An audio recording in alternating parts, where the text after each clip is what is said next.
superar el problema de la leyenda negra hasta ahora se ha hecho muy poco. Se ha hecho hasta ahora prácticamente nada.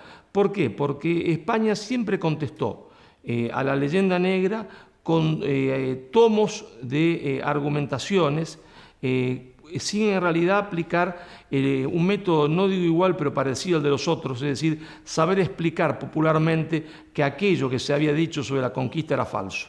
Yo creo que no estamos haciendo lo correcto en lo cultural y en lo educativo en relación con la leyenda negra. España es un país que tiene un enorme problema como país, los españoles, de ir en muchos casos de ir al psiquiatra, ¿no? Porque tienen una autoestima muy baja. Es curioso porque hay muchos países con una alta autoestima, ¿eh? La mayor parte de los países la gente tiene la autoestima muy elevada, muy alta, y los españoles tenemos una autoestima muy baja.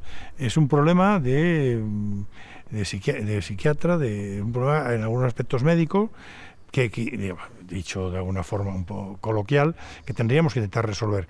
No creo que se esté resolviendo suficientemente. Todas las naciones necesitan un horizonte, y en el momento el horizonte de los españoles es el imperio, y como tú has dicho, cuando nace la nación española desaparece el imperio, con lo cual el nacionalismo español ha sido débil también por eso. La nación española se encierra, se agobia, y porque ya no tiene esa proyección que tenía en el siglo XVIII. La monarquía hispánica realmente es el primer imperio global. Es cierto que a partir de 1580 en los dominios del rey no se ponía el sol, eso es impresionante, pero en todo caso, siendo una conjunción de regiones, de países, de monarquías, ducados, etcétera, increíblemente compleja, lo valioso de la política de los Austrias mayores es que consolidan la monarquía hispánica, y pues ser indígena era lo mismo que ser vasco, que ser castellano, que ser extremeño. Eso es algo impresionante en ese momento. La acción de España en la historia es derrumbar el mundo antiguo, que no es cualquier cosa, es que se carga el mundo antiguo, es que se derrumba, se viene abajo el mundo antiguo. Aristóteles, Platón se convierten en unos... no conocen el mundo. A partir de ese momento se conoce el mundo, es que es una diferencia brutal. Quedarse en el ámbito mediterráneo donde estaban Platón y Aristóteles es un conocimiento fragmentario absolutamente. El conocimiento pliniano tolemaico del mundo es fragmentario. Entonces, claro, pues lo siento por todos los demás potencias, pero esto es incomparable. Y además no puede ya tener comparación a menos que haya vida extraterrestre, que haya algún contacto, lo que sea, a menos que haya... No tiene ninguna potencia puede hacer ya esto. Eso es muy gracioso cuando hay por ahí, en fin, algún, comillas, aficionado que dice esto de los vikingos llegaron primero a América. Los vikingos llegaron evidentemente a lo que llamamos luego América, pero no sabían dónde estaban. Eran unas tierras verdes del oeste. Los contactos desde Polinesia hacia Japón, la corriente del Kuroshio hacia Perú, eso está muy comprobado. Pero descubrir es otra cosa. Yo hablaba con un colombiano, con un empresario colombiano hace poco, me decía, caray, yo empecé a quitarme estas tonterías de la cabeza cuando me fui a otro país, intenté abrir una empresa. Fue una cosa tan horrorosamente difícil, empezar de cero, que de pronto me imaginaba a los españoles llegando en los barcos a América, empezando de cero, y al cabo de 50 años, habiendo levantado la ciudad de Cuzco, y se me caían los palos del sombrajo, ¿no? De pensar, bueno, pero qué impulso de organización y de construcción tan extraordinario, ¿no? O sea, ¿y en qué nos vamos a ir a fijar, ¿no? En todas y cada una de las máculas, o sea, todos y cada uno de los pequeños o medianos defectos de aquel imperio. ¿Usted se está dando cuenta de la enormidad de lo que está juzgando? Somos exactamente igual, América, que nosotros, porque no en vano estuvimos unidos, completamente unidos, 4 siglos. Todo lo que sea promocionar eso y, de alguna manera, poner de relieve la historia de España contada tal como fue, con sus sombras y sus luces, como fue. Me parece bien. Lo que no se puede es contar una historia distorsionada. Entonces, todo lo que sea poner los hechos históricos en el lugar que deben estar, a mí me parece que es como si fuera una ONG que tenemos que hacer ahora mismo.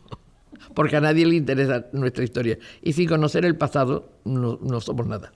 El que conoce la historia cambia el futuro. ¿Por qué? Porque si yo voy al médico y me pregunta, Marcelo, ¿de qué murió su papá? Bueno, mi papá murió de alta presión. ¿Y su abuelo? Bueno, lo mismo. ¿Y su bisabuelo? También. ¿Y usted cómo come? Como un cerdito. ¿Y hace ejercicio? Nada, porque escribo todo el día y leo. Entonces, Marcelo, si conocemos su pasado, vamos a conocer su futuro. Usted va a morir como su papá de alta presión porque no camina, come todo el día. Pero ahora que lo sabemos, ahora que conocemos la historia, podemos cambiar su futuro. Si deja de hacer esto y esto, usted se salva. Esencialmente, el progresismo actual está en contra de la historia, cree que la historia no ha tenido ningún derecho para existir y por eso cualquier invocación de la historia es incorrecta si no está hecho para denunciar la historia y ponerla al servicio de la corrección política. Por eso es importantísimo que los españoles conozcan su pasado. Y una parte en la que fueron protagonistas es el proceso de globalización del mundo, de internacionalización del mundo entero. Ahí estuvieron como pioneros los españoles. ¿Cómo no darle importancia al conocimiento de esa parte de la historia? Si nosotros recogemos el periodo que va desde la aparición de Fortunata y Jacinta, a mi entender, la mejor novela del siglo XIX de Europa, hasta la generación poética de 1927, pues en pocos países pueden presentar ese acervo cultural tan importante. Luego hay una economía de oro, puesto que los bancos también crecen, se fundan nuevos bancos. O sea, que no es una España con dolor, que a veces han creído los poetas, ¿no? Si algo, la historia española o España se distingue de muchos otros países de Occidente, es que en España se registra todo. En España cualquier partida de exploradores o comerciantes va a dar nota o dar fe de lo que se ha visto y lo que se ha hecho.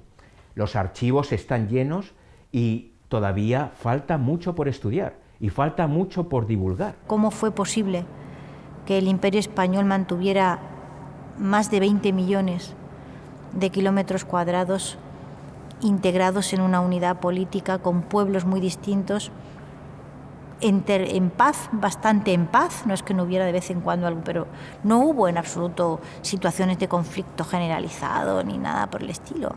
Bueno, pues inténtelo usted en un territorio mucho más pequeñito a ver si lo consigue, ¿no? Porque realmente a mí me parece un milagro que no hemos sido capaces de repetir. Respecto a la tontería esta de pedir perdón, ¿pero de qué estamos hablando? ¿Qué tiene que ver el siglo XVI y el siglo XVII con el siglo XXI? Dios mío. O sea, ni los países, ni los territorios, ni las gentes tienen nada que ver. Hay que situarlo en el contexto.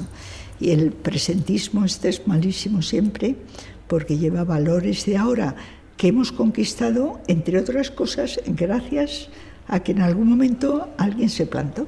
Se plantó la Escuela de Salamanca, se plantó Vitoria antes, o sea, y todo el imperio hispánico fue un imperio inclusivo, o sea, de mestizaje. En las sociedades hispanoamericanas hay un problema ontológico en el sentido de no querer reconocer una parte de sí mismos, una parte de su historia que es la historia virreinal.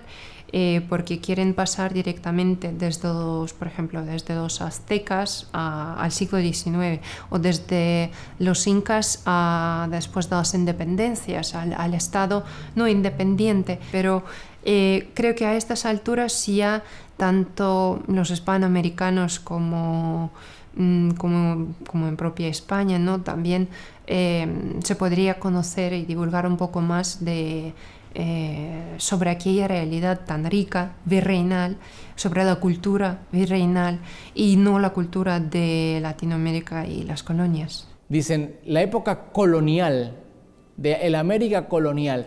América nunca fue colonia, porque colonia especifica o determina el hecho de una autoridad que llega y es como una aspiradora y extrae la riqueza, pero no funda ni establece. En cambio, lo que hizo España para mí fue impresionante, es de crear virreinatos. Es decir, manda un virrey que tiene toda la autoridad del rey y hace presente al rey en ese lugar específico y establece todas las mismas leyes para todos los ciudadanos del virreinato, con los mismos derechos y representación que tienen los de la península. De ese imperio nosotros no somos más que un cachito desgajado. El imperio español no es nuestro. Eso lo construyeron nuestros antepasados que son nuestros y de los mexicanos y los colombianos y los chilenos y de media humanidad en realidad. Habrá que quizás avergonzarse de otras muchas cosas que han ocurrido después. La creación en los jóvenes, desde jóvenes, de una conciencia histórica es fundamental, y entiendo por conciencia histórica no que se sepan los acontecimientos con fechas y sitios, para eso están las enciclopedias y el diccionario biográfico, ¿no?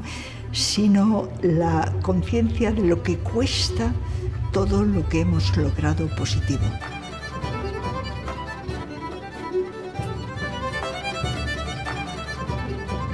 Paliar los efectos de la leyenda negra, ya llevamos, ¿no es cierto?, 400 años de leyenda negra. No es una tarea fácil. Tiene que ver, primero, con que los españoles americanos y los españoles peninsulares se convenzan de que eso es una mentira.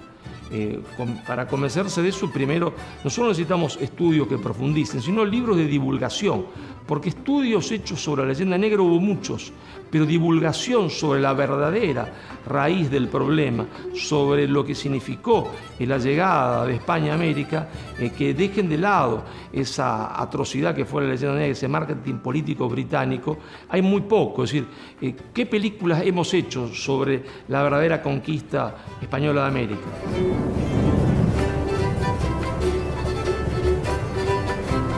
Este documental debe servir para animar a los españoles a reflejarse en una gran historia, pero que ciertamente la historia de España ha cambiado el mundo. Ahora sí ya están unidos el nuevo y el viejo mundo, y solo están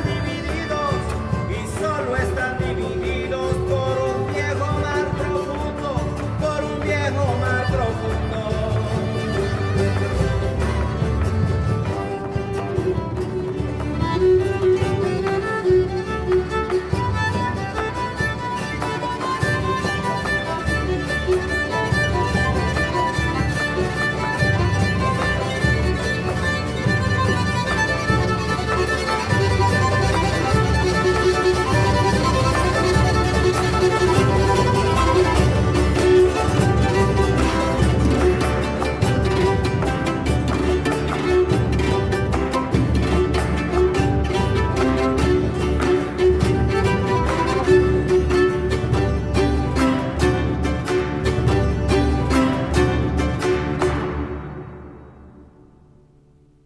Respecto a la tontería esta de pedir perdón, ¿pero de qué estamos hablando?